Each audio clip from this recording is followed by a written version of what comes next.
with Jaron Boots Ennis' new signing to Matchroom Boxing. This goes to show that Jaron Boots Ennis did indeed duck Terence Crawford twice, like Crawford says.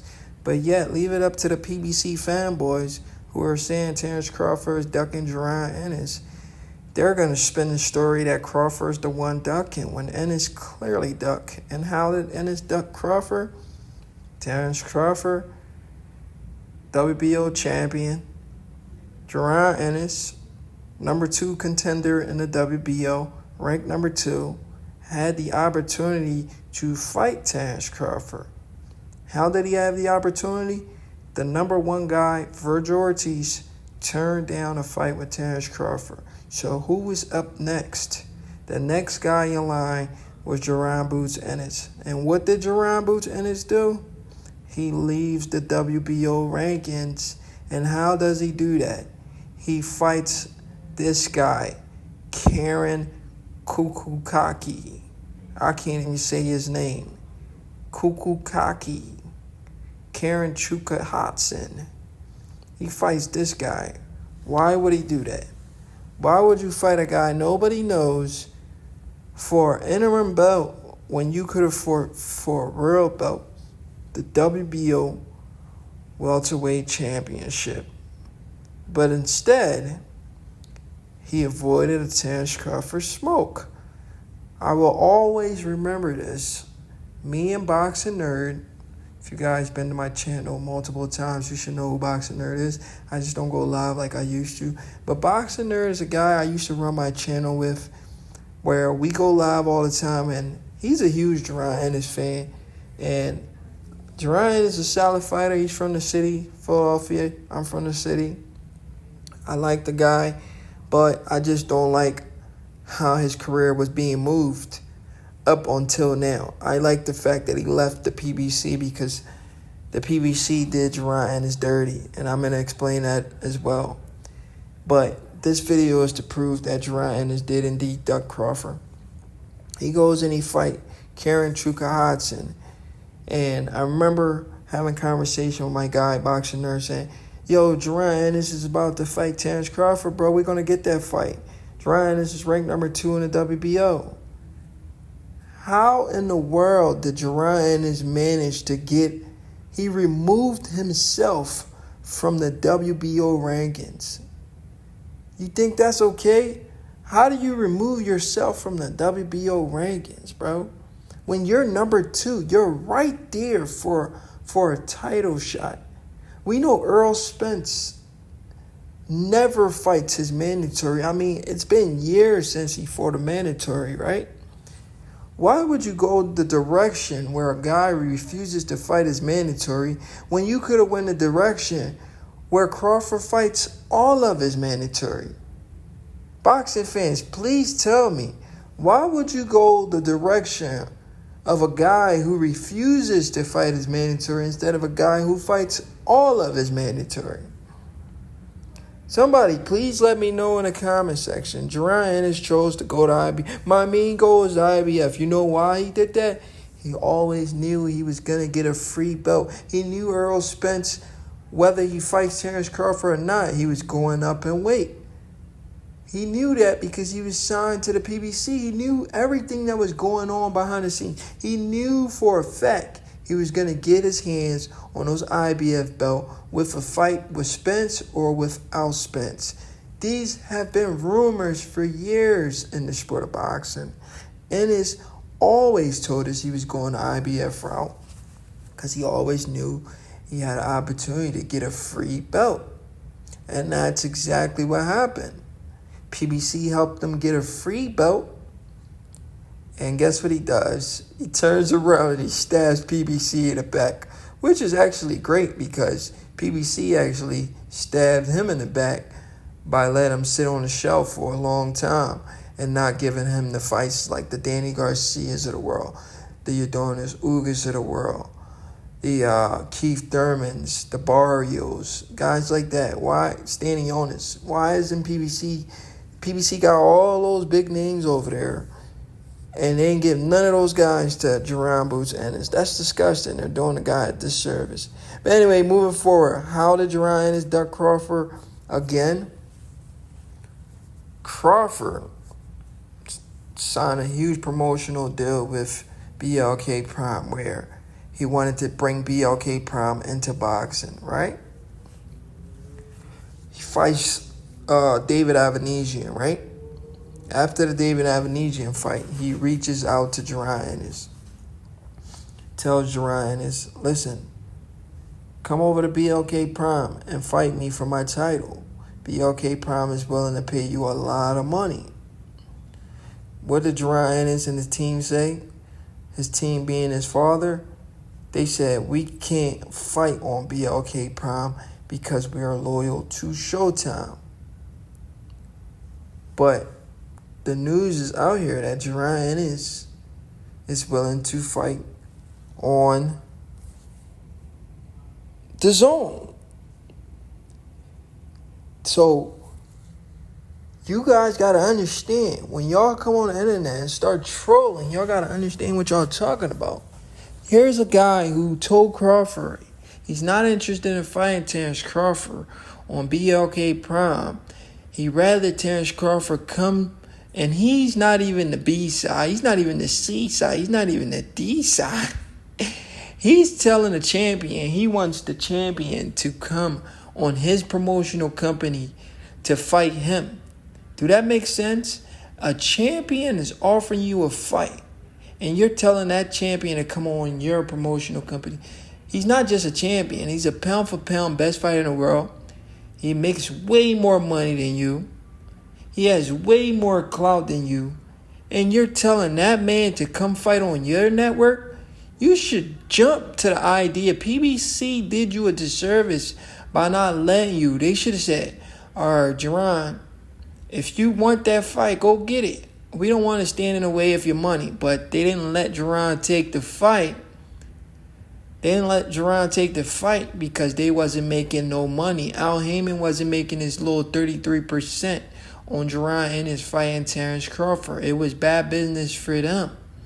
The only way they was going to let Jaron fight Crawford is if the fight was on PBC. But how can a fight be on PBC if Crawford was the champion and he was with a different promotional company? BLK Prime. So it makes no sense for Jaron Ennis to turn down a fight like that. His team turned down a fight.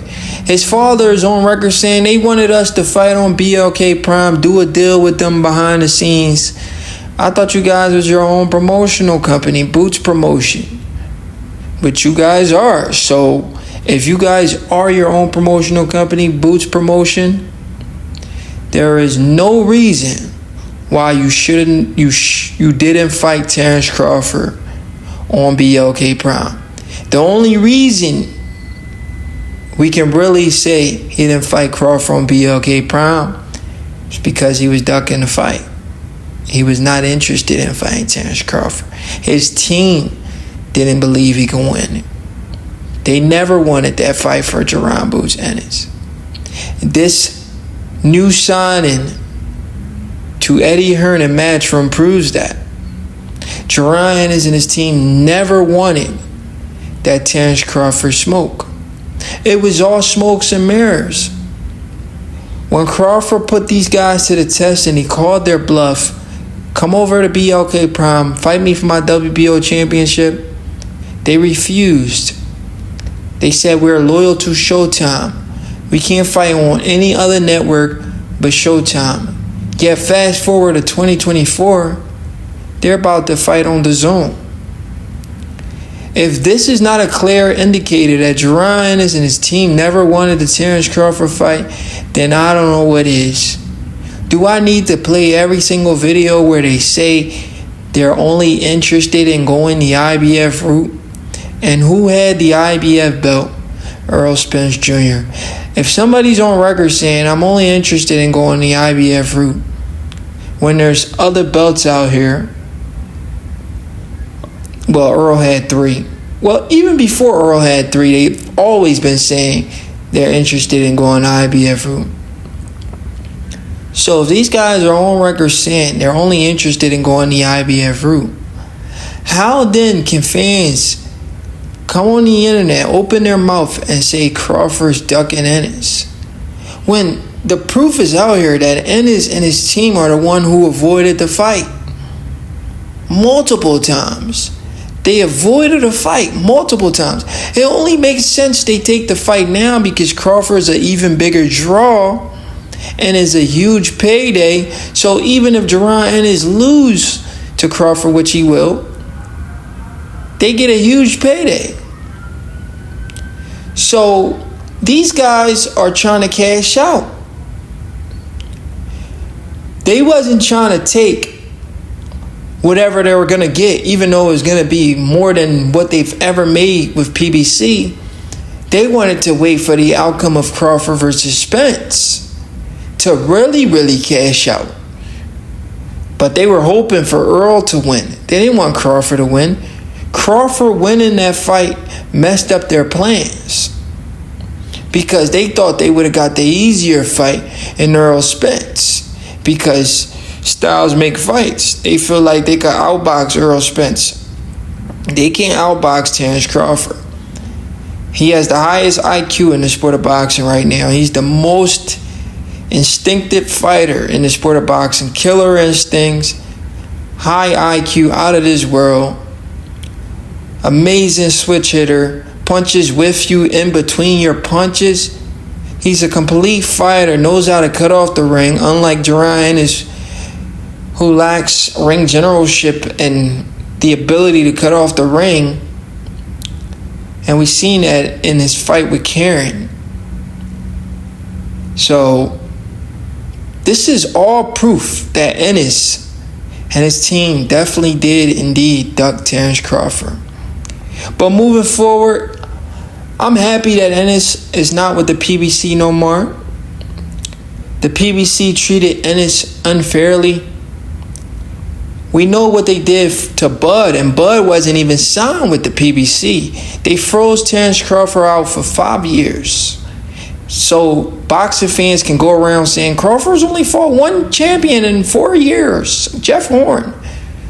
Knowing damn well that the PBC was freezing Crawford out, yet these stupid boxing fans are still on the internet saying Crawford's only fought one champion, when they should have been putting pressure on the PBC to tell their fighters to stop saying different sides of the street. Like, why are we the fans telling fighters to sign with a different promotional company just to see a fight? It makes no sense. That's not our business. All we should be clamoring for is to see these fights. But what's even worse than what they did to Crawford is Jaron Ennis' situation. And why is it worse? Because Jaron Ennis is literally on the same side of the street as all of these dudes. He's on the same side of the street as Earl Spence, Danny Garcia, Sean Porter, Ugas, Stanionis. I mean, he had all of those fighters over there, and PBC failed to deliver this kid one of those guys to give him the clout and the push he needed. You telling me if you really believe in this kid's abilities and you believe he's the next Mayweather or something close to it, or the next pound for pound great, you couldn't overpay one of these guys like a Keith Thurman to give Jaron Ennis the next boost because you believe he could beat Keith? You couldn't do that? You would rather let the man leave because you failed to give him the right opponents? Now he's with Eddie Hearn. What if Eddie Hearn is willing to overpay these guys to give Jaron Ennis the fight he wants? Al Heyman and the PBC lucked out on a potential great fighter. But anyway, this is proof that Ennis did indeed duck Crawford, because if he's willing to go to Dazn, he should have been willing to go to BLK Prime. He was never interested in becoming a champion, at least not versus Bud. It's your boy No Credit. I'm out.